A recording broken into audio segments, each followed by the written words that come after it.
L'info écho avec Capital.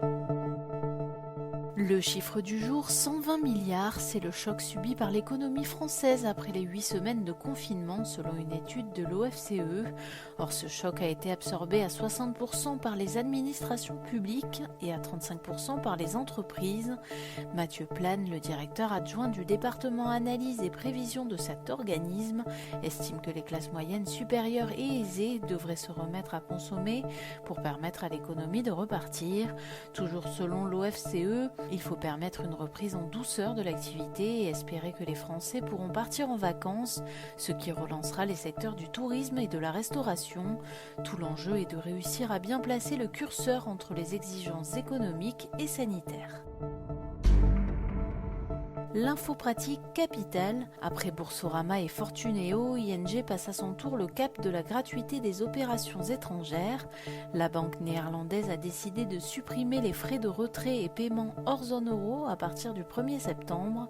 Une avancée concrète car jusque-là la commission était fixée à 2% du montant total avec un minimum de 50 centimes par opération. Attention toutefois, seuls les clients de l'offre intégrale pourront bénéficier de la ristourne.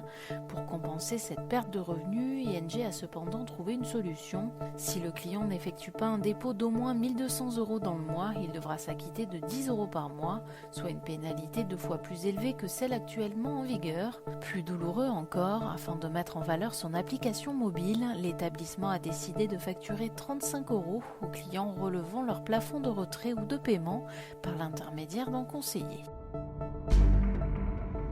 Le coup de gueule du jour est poussé par Henri Buzicazo, éditorialiste pour Capital.fr.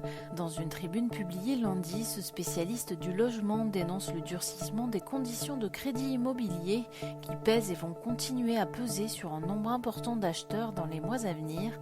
D'après l'expert, le gouvernement devrait au contraire inciter les banques à assouplir leurs règles en ces temps de crise, au risque que celles-ci ne finissent par mettre à mal l'activité immobilière. On termine par une bonne nouvelle pour les emprunteurs. Les professionnels de l'immobilier ont été entendus. Ces derniers réclamaient depuis quelques semaines la hausse du taux de l'usure. C'est chose faite. Les nouveaux seuils de l'usure applicables aux prêts ont été publiés au journal officiel. Ils entreront en vigueur au 1er juillet 2020. Les plus modestes rencontraient des difficultés à se faire prêter de l'argent en raison de la baisse des taux de l'usure et de la hausse des taux d'intérêt. Pour rappel, l'usure correspond au taux maximum que les prêteurs sont autorisés à pratiquer pour un crédit.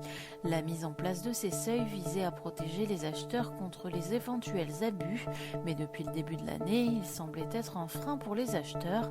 Retrouvez tous les détails sur notre site. C'était l'info écho avec Capital.